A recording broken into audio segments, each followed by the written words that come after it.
The Trinidad and Tobago Aggregate Producers Alliance, the TTAPA, is calling on the Ministry of Energy and Energy Industries to urgently implement a moratorium to safeguard operators in the quarrying and processing industry. The group says for 25 years, no operator has been granted a processing license, leaving the entire sector technically outside the law. During a media briefing on Tuesday, members of the Trinidad and Tobago Aggregate Producers Alliance, TTAPA, said the industry has reached a breaking point. President Tenia explained that while operators continue to play a critical role in the construction sector, they face the risk of arrest and financial hardship because of an outdated system that has failed to issue licenses since the Minerals Act of 2000. If you go back to 2000, when the Mineral Act was formed, to today, 2025, which makes it a quarter of a century, not one operator has ever been granted a license to process sand and gravel. How is the industry going to grapple with something like that? How will we deal with something like that?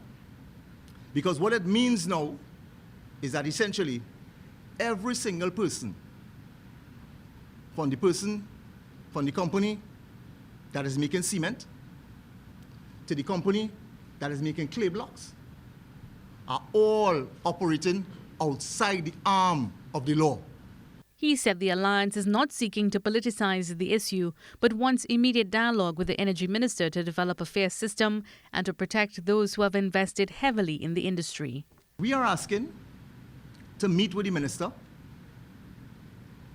and we are also asking that within 7 days, the Minister of Energy, Dr. Roodal Moonilal, responds to us. And when he responds, we would like him to consider a couple companies that are operating outside of the realm of legality that his ministry is responsible for. Director Daniel Persad said operators have faced years of bureaucratic delays and mounting costs just to renew applications with no timeline for approval. He reiterated the need for a moratorium to prevent operators from being criminalised while government reforms the licensing system. One of the things that we are looking for are a moratorium in the interim to safeguard the people outside there.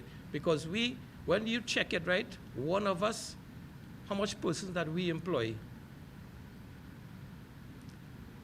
And when you look at sand, for instance, for sand, right, how much quarries licensed for sand? Mr. Persad warned that the situation could escalate if no action is taken soon.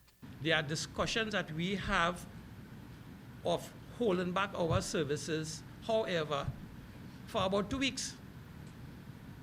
And if that happens, then what happens to the industry? We're going to have a big problem. The alliance says it will continue to lobby for engagement with the Minister of Energy and the relevant agencies to ensure the regularization of the industry and protect the livelihoods of thousands of workers who depend on it. Mahalia Joseph Wharton, TTT News. Well, TTT reached out to the Ministry of Energy and Energy Industries for a response to the claims made by the Trinidad and Tobago Aggregate Producers Alliance. However, up to news time, our messages went unanswered.